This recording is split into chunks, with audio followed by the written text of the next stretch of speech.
place in the league, that being the Penguins of Youngstown State. Ethan Faulkner, kind enough to join us now. Thanks for the time, Coach. How you doing today? Good, Greg. Appreciate you having me. Looking forward to spending some time with you. Absolutely. Well, I know obviously a first loss of league play. That happened Saturday at Purdue-Fort Wayne. But still, you're in first place through 6 games. Just your thoughts about what you have seen from your team through, say, this first third of league action. Yeah, I think a lot of improvements, Greg. That's what we've been most pleased with is, our guys that just took a growth mindset about this thing. Obviously didn't get off to the start that we wanted to early in the year in our non-conference play, but just kind of went through the process of getting a little bit better each day, guys showing up and going to work. We're really being willing to be coached and, just kind of attacking this thing with a lot of humility and understanding that we're not where we need to be and just continuing to get better and better. And obviously have been playing much better as of late, but still think there's a lot of growth to go with this team. I'm fortunate to remember you from your playing days in Northern Kentucky, so you're not that far removed from being a pretty good college basketball player yourself, but this is a step over a seat, for lack of a better term. What has the transition from being a top assistant to a head coach, what has that been like for you? Yeah, Greg, seems like everybody's asked me that, and I kind of give everybody the same answer. I felt like I learned so much about running a program from Coach Calhoun. He really empowered us and gave us a lot of say-so and how we did things. And, the biggest thing is you go from making the suggestions to making the decisions. And that's kind of been the challenging part and the rewarding part as well, but feel like we've surrounded ourselves with a really good staff. Feel really good about the people we have in our program who's kind of helped me navigate some of that along the way. Well, you've got a couple of key pieces that are back from last year, but as has been the case the last 2 or 3 seasons, you guys often have new faces in every year, and yet you make it work, you make it gel. What has it been about this program where you guys, to me, were an early adapter of the portal, of NIL, et cetera, and making it work? Why has that been such a boon for you guys up at Youngstown? Yeah, I think for a few different reasons. I think we're able to, attract transfers, first and foremost because we've won. We've had a lot of success over the last 5 years. I think we play a fun style of play that players want to play in. I think we've got a community that really has embraced us and shows up and supports us not only at our games, but, in terms of supporting us with the NIL and financial support as well. We tell our guys, that the people of Youngstown, they want to see this basketball team be successful. They want to see us have a chance to get the NCAA tournament, and they really show up when we need them the most. And we kind of found our niche with the transfer portal. We did it a little bit different this year. Not all Division I transfers on our roster this year, but we've got some NAIA guys, we've got some JUCO guys, we've got some Division I transfers. But the thing about this team is, I think we're very connected. I think our guys really enjoy being around one another, and we're starting to play some pretty good basketball because of those things. Well, one of those NAIA guys had NBA hops. I saw that for myself on Wednesday afternoon in Ty Harper. Let's talk about E.J. Farmer, though, because, again, he is a returning piece. He is playing a much different role, and, frankly, seeming like he has embraced it and is relishing it. Your thoughts about the progress E.J. has made in his game for you this season? Yeah, he's done a really nice job. EJ's a guy that naturally wants to score the ball.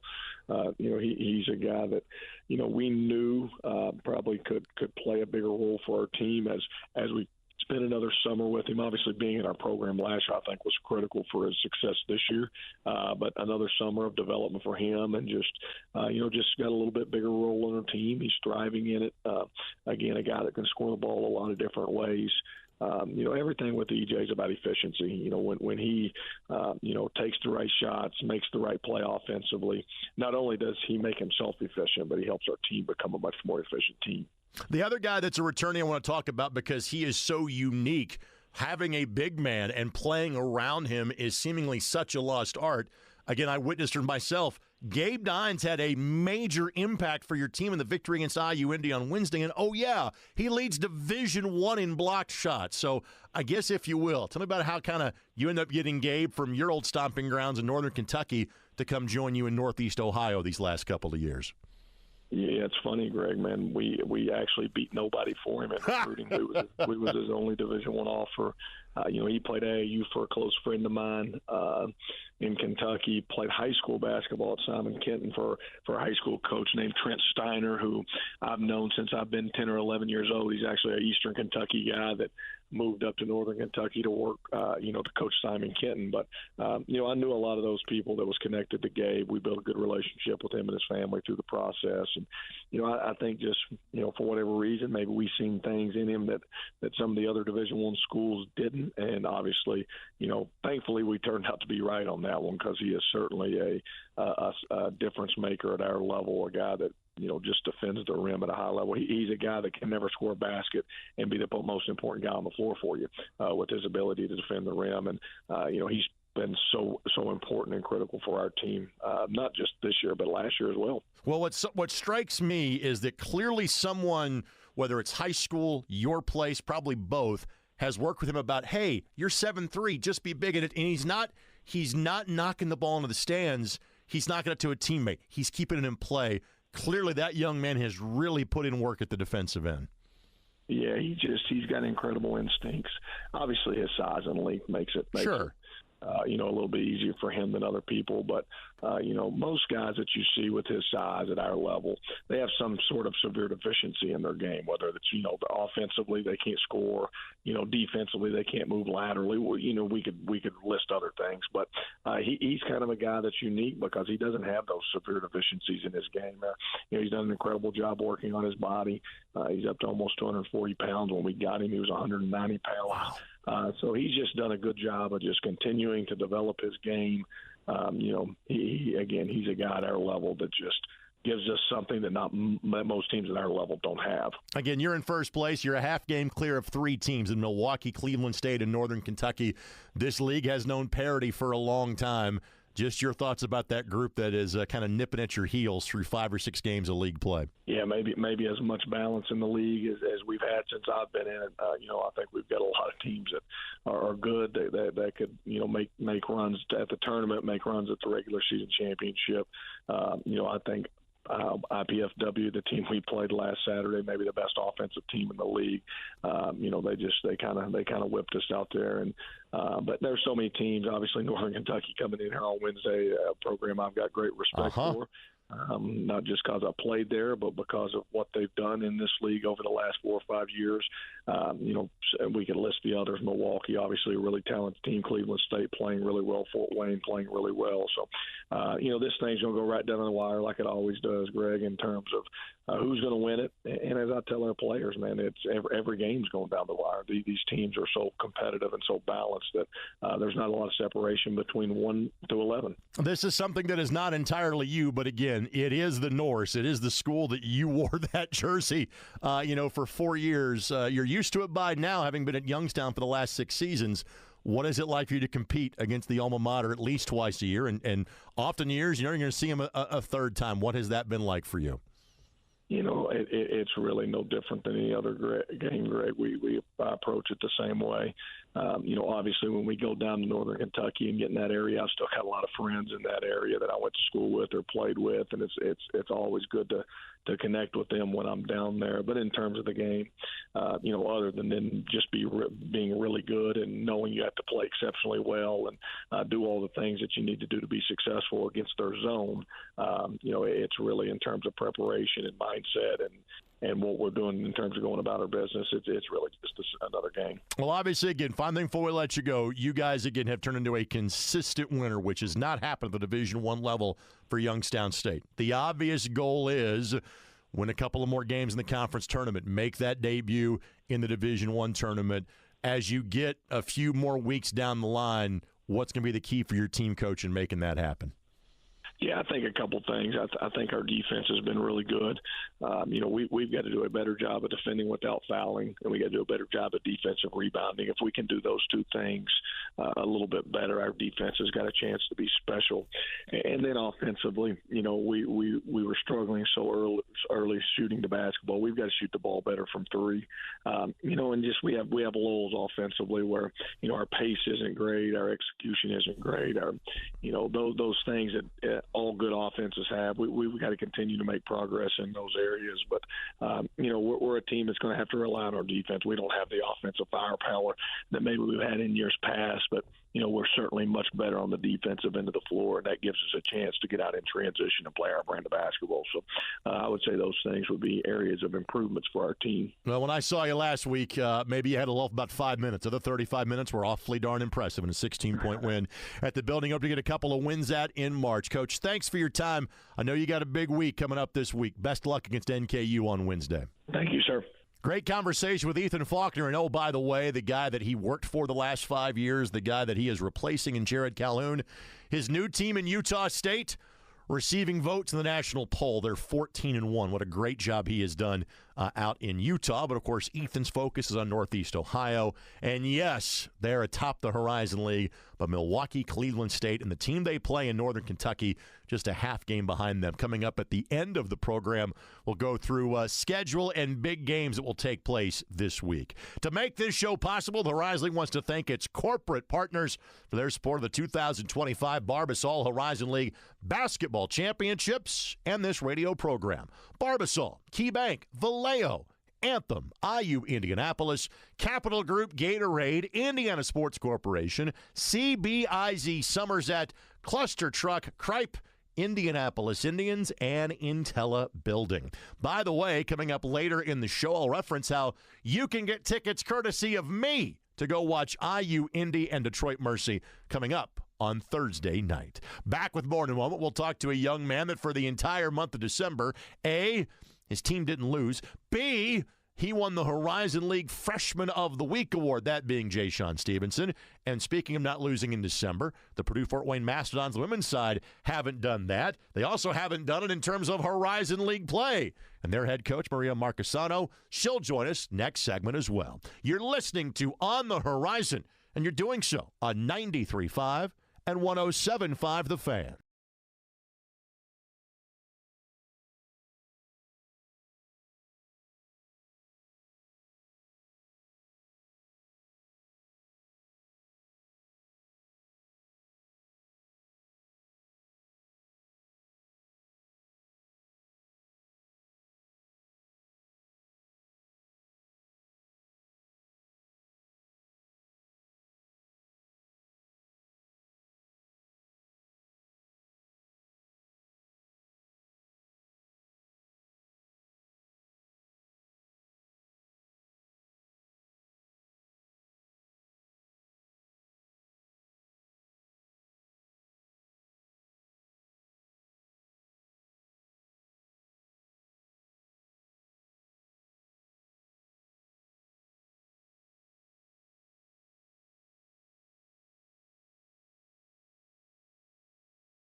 Welcome back to On the Horizon Weekly here on 93.5 and 107.5 The Fan. This first quick question. We'll get to our next guest. Have you geared up for the next Horizon League championship? Visit HorizonLeague.com. Click on the merchandise tab for your officially licensed Horizon League championship apparel or trendy league merch, including shirts, hooded sweatshirts, glassware, and more. That's HorizonLeague.com, where you can make a major impact. Speaking of making a major impact, the entire month of December, the freshman of the week went to one player, Ja'Shawn Stevenson, young man from Chicago who is playing this season for the Cleveland State Vikings. He joins us now. Not only is he getting it done, but his team is getting it done as well. The Vikings haven't lost in a month. They have won 5 consecutive games, and they have picked up their last 4 wins in Horizon League play, including a tight one over the IU Indy Jaguars on Saturday afternoon. Ja'Shawn, thanks for the time. How you doing today? Man, I'm great. Thanks for having me. Of course, and again, it's remarkable getting your name called every Monday or Tuesday as the freshman of the week. What has this succession of awards been like for you? It's been great, but the best part is, like you said, man, the team's been winning. So through the team success, I was able to get some individual success, but it's always better when you're winning. So, we just want to keep that rolling into January. Well, let's talk big picture here. Again, young man from Chicago, so not too far from Cleveland. Why was Cleveland State the right choice for you to begin your college basketball career? Man, it just felt like home. Like I know a lot of guys said when they go on their visits, but man, the coaches really, resonated to me, and it just felt like home. Like, man, talking to them and talking to my parents, like once we had a few conversations, I knew this is where I wanted to go. Like when Trav was here and D-Rob, like they just made it welcome, man. Like my parents always preached to me, man, you want to go somewhere where you want it. So they just extended that opportunity to me, and I had to take it, to be honest. Coach Robinson has always struck me as a pretty impressive cat. What have you liked the most about playing for Coach Robinson so far? Oh, he's relentless. Like, man, he's on you 24/7. Like, man, you think you're doing something good, you can be doing it better. So I feel like that was it, and pretty much all the coaches, like them being on me and pretty much on the team, we've been able to, like iron sharps iron. So, like, I've been able to get better through my teammates. My teammates been able to get through better than me, and that's what the coach is pushing us every day. Like, man, okay, we won 3. Let's win 4. Let's win 5. So, man, they just been pushing us, every day really since June. So it's like we just getting the fruits of our labor right now. You may be up for a couple of different awards at the end of the season because obviously Freshman of the Year is going to be one of them, given the amount of times you have won the award. But you also may be the 6th Man of the Year because you have gotten this done, not getting a single start so far this year. So what has it been like? Because when you're a high school, if you're good enough to be a Division I player, you're not coming off the bench in high school. What has it been like adjusting to that role at this level? It's been really easy because, like, playing with the guys I'm playing with and just learning so much. Like, I'm grateful to be out there as a freshman. Like, a lot of freshmen don't get to play right away and especially make an impact. So whenever I'm out there, I just try to do the best I can. And, I've been working hard since the summer. So when my name called, I'm ready. So, like, starting is cool, but really, like, I embrace the role of coming off the bench because, like, I feel like any team with me coming off the bench, we just that much better. So, man, I'm just learning right now, and just hopefully through the course of the season and through the course of the, years, I just keep developing. It is a time and place in college basketball where you're 18, 19 years old, fresh out of high school, and there are guys 23, 24, and 25 that are your teammates or that you're playing against because of the length of time that guys have been in college.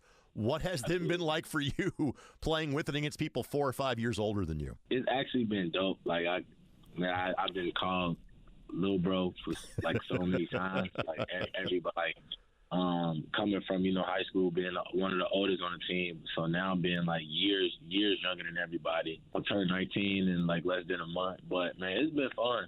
But also, like, I think the biggest thing, like, I kind of, like, put that in the back of my mind early because at the end of the day, whether these guys are older than me or not, like, we still got to play and still got to compete. I'm still going to have to compete against them every night. So I try not to think about it that much because, like, don't nobody care how old you are when you out there. So, I'm just glad that I can translate to this level against those guys. Who have been the guys on the team that have really been mentors to you or kind of taking you under their wing, so to speak? Yeah, I would say everybody.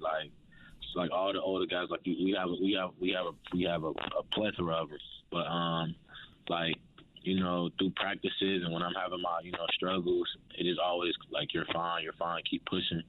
So really just everybody as a collective, make sure, not even just me, but like when anybody having a, dry spell or just not playing to their abilities, they, holding them to a standard like, man, we here.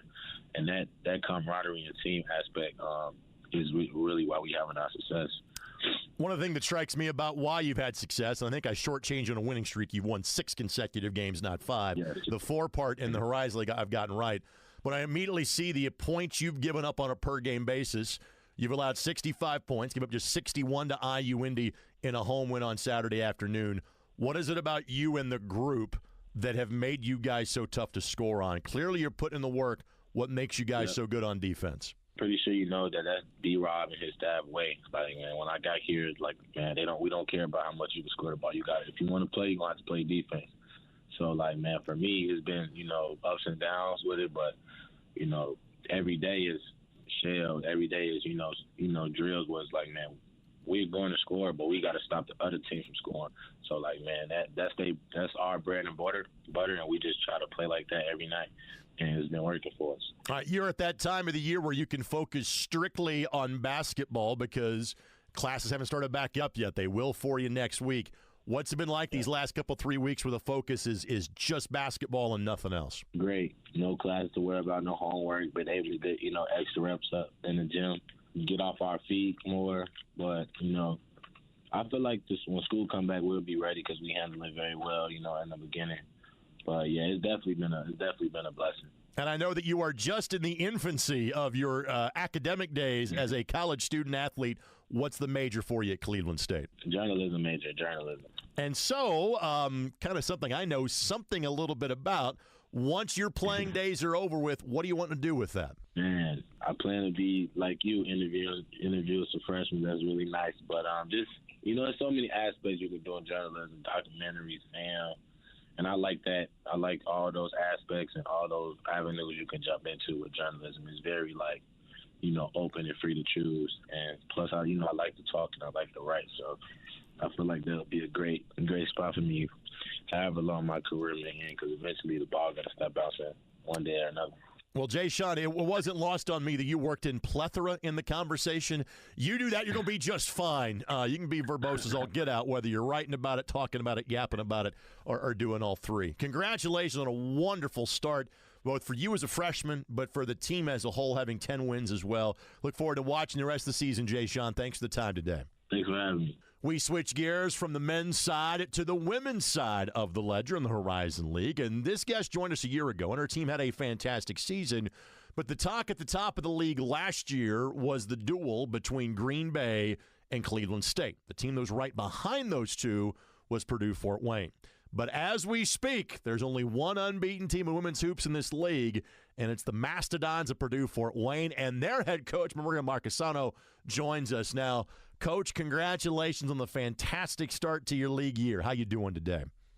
Hey, Greg, thanks for having me. I'm doing well. We still have a lot of basketball to play, but excited about where we're at, excited about the growth we've had thus far, and we've had some big wins, and hopefully we can stay hot as this week approaches. Well, frankly, Maria, you caught my attention by the caliber of game you gave Purdue like 3 games into the season to go into a Big Ten building in Mackey and compete with a Big Ten team and know you weren't that far away. What did that tell you about your team the first week of the season? Yeah, we were pretty bummed about that game. We felt like we had a chance to go in there and beat a Big Ten team, and really just that first quarter, we were a couple of our kids admitted to being really nervous and just a little bit shell-shocked with the environment, but then bounced back in the second half and really made it a game. And, going back and watching that film, it's like, man, if we could have just showed up in the first quarter, it would have been a whole different ball game. But then, fast forward a couple weeks later, we go down to Kentucky, and we learned from that. And we led Kentucky, who was 15th in the country at that time, for 3 straight quarters. They did not take the lead until a couple minutes into the fourth, and ultimately we couldn't hold on. But, we knew at that point we had a special team. It was just about being consistent, continuing to learn each other with our new players, and continuing to put a good product out there each and every night, because we've had some ups and downs, and really when we're up, we're really good, and when we're down, it's just really a focus thing. Well, as I look back at your calendar so far, if you have a month where you don't lose a game, That doesn't happen in college basketball. You just had that in December. So from the Thanksgiving weekend tournament down in Atlanta on, what has your team done so well on both ends of the floor? Well, I just think we learned a lot in that tournament down on Thanksgiving. We lost some heartbreakers, and unfortunately sometimes it takes a loss to kind of really make a point with young women. And, I kind of touched on it already, but it really came down to focus. It wasn't ability. It was being consistent with doing our jobs on both ends of the floor. And we had so many, missed box out assignments or missed, defensive rotations down in Atlanta that, it hurt. It stung to lose those games. And fresh late December comes and we started locking in and our focus has been a lot better and we were able to rattle off some wins. Obviously getting that Green Bay win at home helps you stay unbeaten. That's the one probably everyone had circled on that December calendar. But they're still a really good team, and we played, not the best basketball, but we shot it really well that night. And I say this all the time, but hitting shots cures a lot of problems. Yes, it does. It makes it a very easy game. All right, you've got some key returning pieces, but there are 3 new faces to your program that catch my attention. Let's start with your leading scorer in Lauren Ross, who, my goodness, talking about making shots, 50% from three-point range, and she's your leading taker and maker. She is a frequent flyer, spent time at Michigan State last year. Just your thoughts about the job she has done in her first and only year on your campus. Yeah, just her ability to adapt to our system. It took her, the summer and fall, and there was some frustration there from her perspective, She had some habits, and they weren't necessarily bad habits. They just weren't our habits. And so, but she really came in and bought in. She just wanted to have a full, healthy season. She's been through a lot of different injuries and came in and spent a ton of time watching film with us coaches so that she could truly understand what we were trying to do. And, ever since it started to click, she's been phenomenal because she knows where she can get her shots. She knows how to get her shots, and she's knocking them down, as you see. She's had some pretty phenomenal games along the way. I mean, her performance at Kentucky against the Power 5 school was phenomenal. Obviously, against Green Bay, she hit a ton of threes. But she's been solid for us on the defensive end as well. She's a strong physical kid, and we've been so pumped to have her because she fits in so well on both ends of the ball for us. All right, next up on the hit parade, so to speak, is Sydney Freeman. I had the pleasure of covering her in a state championship game for Central Noble a handful of years ago, so I know playing at Purdue-Fort Wayne is close to home for her. She didn't play college basketball last year after spending time at both Ball State and Dayton. What was the process like of bringing her in? And I guess just your thoughts on the contributions she has made so far this year. Yeah, I mean, I feel like I've been recruiting her since like before I was even married, and that was over 6 years ago. So it's pretty crazy. But she's been awesome. Again, a veteran player who's had to adapt to a new style, and that's saying a lot with Sydney because she's been able at both places, Ball State and Dayton, to kind of just do her thing, and that's because she's so talented. But it's taken her a while to really kind of pick and choose her moments. We're coming off a huge game of hers at Oakland this weekend where she got her 500th career assist and also hit 5 threes in that game, which is pretty insane if you think about it. But she's just so talented. There's things that she could do on the court that nobody else on our team and probably even in the league can do. And for her, it's just been, again, adapting to our system. On the defensive end, she's so talented, but she likes to gamble. And as a coach, you're like pick and choose. You want to stay solid on the defensive end. But so far, she's had a ton of steals. I think she's second in the league in steals. She's made our team better. She elevates us in a lot of ways, and she's been a joy to coach. Well, the other play I want to touch on is Jordan Reed. I had the pleasure of seeing her play as a high school senior at New Pal. Saw a lot of her games doing small college basketball at Indiana Wesleyan. I always felt she was a Division I level athlete, and she has carved out a role now after transferring for you. What has Jordan's contribution been off the bench for your team so far this season? Yeah, no doubt she's a Division I athlete. I mean, my goodness, she tried to dunk in like 2 or 3 games last year. She definitely has a unique role for us because, she spent most of her career, attacking the basket. And while she is a freak athlete, now she's going up against other Division I athletes who are just as athletic. And so she's had to try to figure out, how she can still get to the rim, how she can still get to her shot. She's developing her 3-point shot, which looks really good right now. But defensively, she's a beast, especially when we throw a little press out there, if we go to one of our zones, she's extremely, extremely effective. If we sit down and our game plan has to do with pressing our zones, and we know Jordan Reed's going to be in the game, a higher amount of minutes than usual. But she's such a great culture piece, such a great kid. She, I think, showed she belonged on day one at Purdue. She came out and had a huge impact in that game. But again, just a great teammate, a great leader for our young kids. Still adapting to our systems. She played 4 years in the same system at Indiana Wesleyan, and they had a lot of success. So she's had probably the biggest struggle of changing kind of the systems, but she's having a lot of success for us, no less, and it's been awesome having her. Well, let's kind of talk about that big picture again. You were a really good basketball team last year. The three players I've just mentioned have all played like 12, 13 years other places. It's a wonderful problem to have, but it can be a problem to kind of meld everybody together into one unit. How have you gone about doing that so well this early in the season? Yeah, I think we knew we were losing, big pieces and Shayla Sellers and Des Marshall and even Ryan Ott. And we knew that we needed probably to get, those pieces out of the portal. Freshmen can be impactful, but to have the experience that those three, that we were losing in those three, we knew we had to go to the portal, but, I said all summer long it was going to take us longer than usual. And while we are having this early success, I still think it took us longer than usual. Some of the games that we had early in the year, we were very frustrated as a coaching staff, knowing that we had a long way to go and still have a long way to go. But we did have that foreign tour to Italy this summer. I think that helped with our culture and our chemistry off the court. Our girls had a chance to really grow together, and that was a really, really cool experience. And I think if there was ever a year that we could have that, this was a perfect year for it, having 9 new kids on a team. And really, we only had 5 returners. They were key returners, obviously, but only 5 returners from last year. And so carrying that culture over is tough when there's not even, half the team back. So it's been a challenge, but it's been a lot of fun. We got great kids in this program. All right, so with that, Milwaukee is the next challenge up for you on Thursday night. Tell me quick thoughts about the Panthers, the next team on your schedule. Yeah, going into this season, man, I was super high on Milwaukee. I thought, they're bringing back some really good pieces. I knew some of the recruits they had gotten were very talented, a couple of them that we had tried to recruit a little bit. I just think they're underachieving right now. I think they're still going to hit a spurt this year where they get hot and they surprise some teams. And for me, it won't be a surprise because I think they're a really good ball club. They're very well coached. They throw a lot of different things at you. They're complete. They've got good point guards. They got good wings that can score. They've got good bigs. They've just got to put it all together. And I've been watching them closely because I think for me going into this year, they were a top 4 team. And I still see that top 4 team there. They just haven't quite put it all together yet. But we were already, meeting and prepping on them this morning and getting things ready.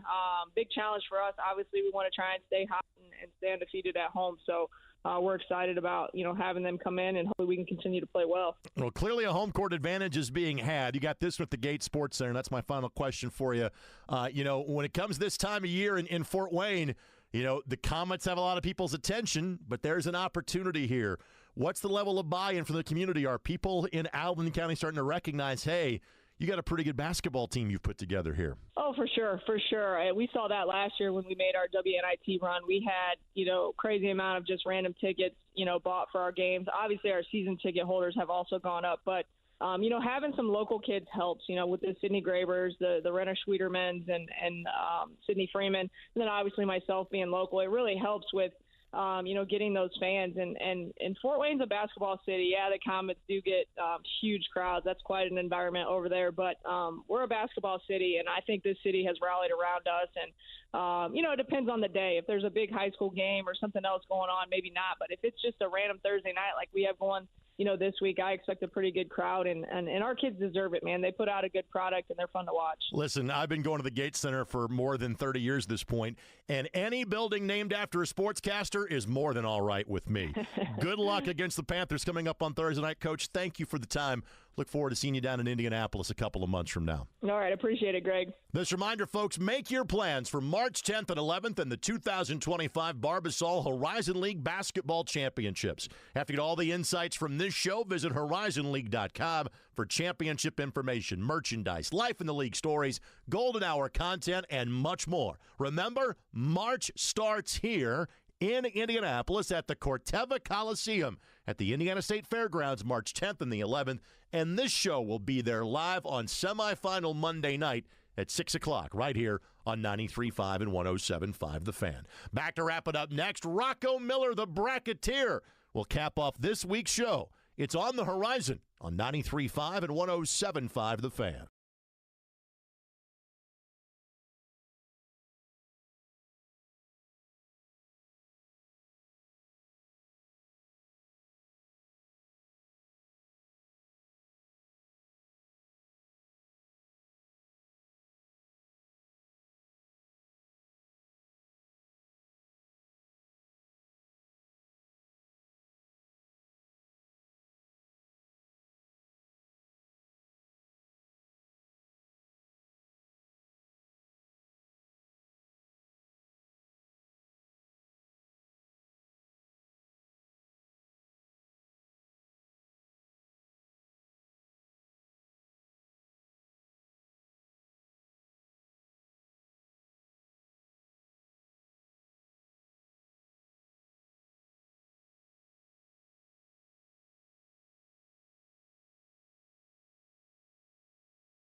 Welcome back for a final time here on the Horizon on 93.5 and 107.5 The Fan. This quick reminder, get to ESPN Plus to watch every regular season Horizon League men's and women's basketball game this season as the countdown is on for the Horizon League Barbasol Basketball Championships in Indy, March 10th and 11th at the Corteva Coliseum at the Indiana State Fairgrounds. Joining us now, and we'll do this from time to time on the program, try to get a quote-unquote outside perspective on the Horizon League, mid-major basketball in general. His website is bracketeer.org.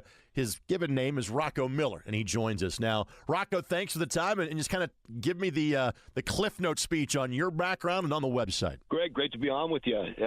So I've been running the website for about 10 years, but I've been doing bracketology, bracket forecasting, however you want to phrase that, general interest in college basketball for over 2 decades now. And there's a website out there that measures guys like me over these years called the Bracket Matrix. I'm sure a lot of the audience is familiar with, and according to them, I've been one of the most accurate throughout all these years. And my whole process is about guessing what the selection committee cares about, why the decisions are made, whether it's a team getting in or out, or where they're going to be seated, et cetera. But in general, my interest nationally goes back to my childhood, my roots in terms of the underdog, and that's why I've taken a big amount of my work is on mid-major or non-Power 5 basketball, because there are so many amazing stories nationally. There's 31 leagues, and 22 of those 31 leagues are non-power. They're non-big-time television contracts, so there's always amazing stories to find and great teams to track. And, of course, you see now, Greg, with the transfer portal, so many of these guys will probably, especially your all-conference teams, et cetera, for better or for worse, they'll probably be on mainstream television next season. So there's quite a bit more interest than ever before, I would say now, just in terms of how good of talent is played at the Horizon League level and beyond. So obviously the Horizon is coming off a banner year, having a team win a first-round game. The story that was Greg Campy and Oakland knocking off Coach Cal and Kentucky. What does a win like that do for the intention for an entire league the next season? Well, I think it's a huge deal. You got the spotlight. You got a team playing in the round of 32 in Oakland, and they almost made it to the Sweet 16, as you know, like with the NC State performance. Financially is where I think it makes the biggest impact, getting a couple of units financially for the entire league instead of just the one unit. Now, obviously, you could play the playing game and get units that way as well financially, but I think just from an exposure standpoint, just showing that you're not only winning a first-round game, you're beating a blue blood in Kentucky in that example, and it tells players, hey, when you're recruiting, not only are you going to have a chance to play and compete in March Madness, but these are the types of teams that can actually win games against big-time quality, the top of the sport type of team. So I think it sent a great message. It's something that every Horizon League coach can sell in the offseason. And, hopefully the league can continue riding the momentum. As you've seen this year, a lot of quality at the top of the league. Again, Rocco Miller, the Bracketeer, our guest. It's on the Horizon Weekly here on 93.5 and 107.5 The Fan. So when you do your preseason poll, obviously in a one-bid league like ours, you're looking at doing the favorite. Well, Milwaukee was the team you selected, and as we have now gotten into 4, 5, or 6 games in, Milwaukee's just a half game back of Youngstown State. Clearly shows a worthy pick. I guess what has caught your attention about Bart Lundy's team so far this year? Yeah, I like the combination of the way they play, the pace they play, the talent that they have. I think bringing in Michael Stillwell was a guy I had seen a little bit at Butler before he went back to JUCO. Now, of course, dominating as the best rebounder in the league, I believe. Certainly the best offensive rebounder. And I look at offensive rebounding very closely when it comes to winning, because it is a factor when it comes to picking up W's. And nobody does that better in the league than him directly, but also the team in Milwaukee, the way that they play. It's almost a mini Houston type of style where they don't mind a miss because they feel pretty good about their chances of getting a second chance. And they also have just gotten really organized and been knocking on the door here in these first couple runs with Bart. Now he's in his third year.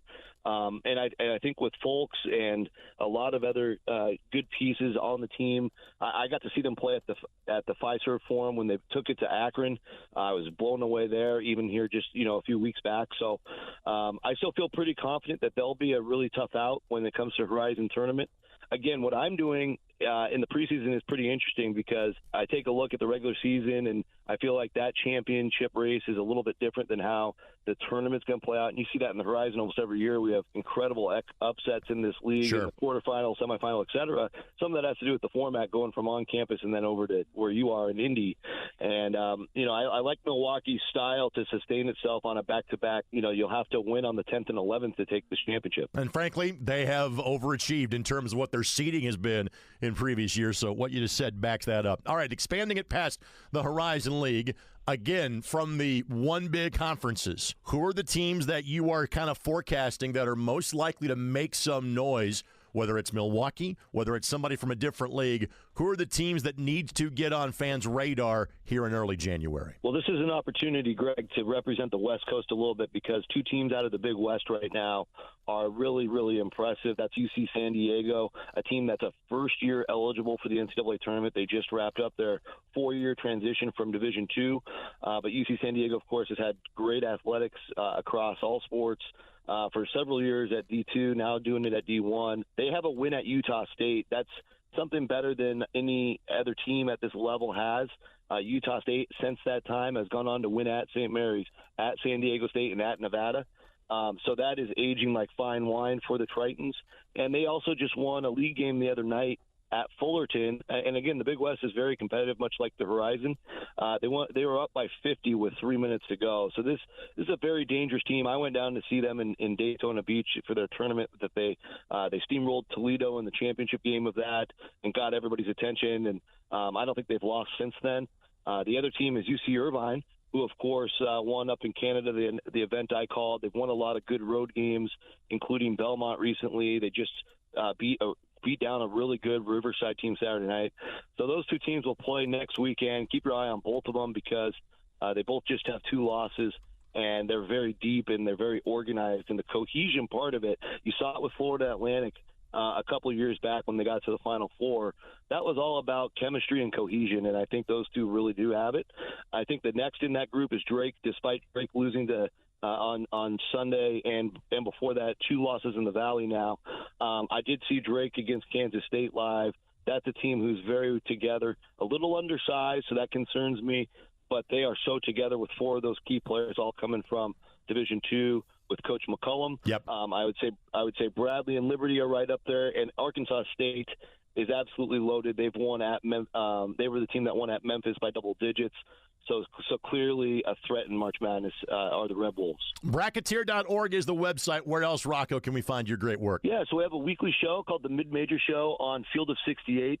We post the link to that every week. That should be coming out Tuesday or Wednesday each week. Hopefully some of the fans out there have seen that already. And then for bracketology, that stuff's going to start cranking up by mid-January. I'll be on Field of 68 on their Fielding the 68 show that we're now in Season 4 with. So check me out there if you're curious about the whole national picture. All right, sounds good, my friend. Thanks for the time and the insight. I'm sure we'll do this again at some point in time this season soon. Safe travels. All right, happy to join anytime. Thank you. Want to see Horizon League basketball in action? Go to my Twitter feed tomorrow. I'll have a contest for you to win 4 seats to go see IU Indy and Detroit Mercy. That game on ESPN Plus. Since you're in the listening audience in Central Indiana, just come join us in person at the Jungle on the IU Indy campus. Tip-off time is set for 6:30. We got to go. Thanks for listening on the Horizon Weekly here on 93.5 and 107.5 The Fan.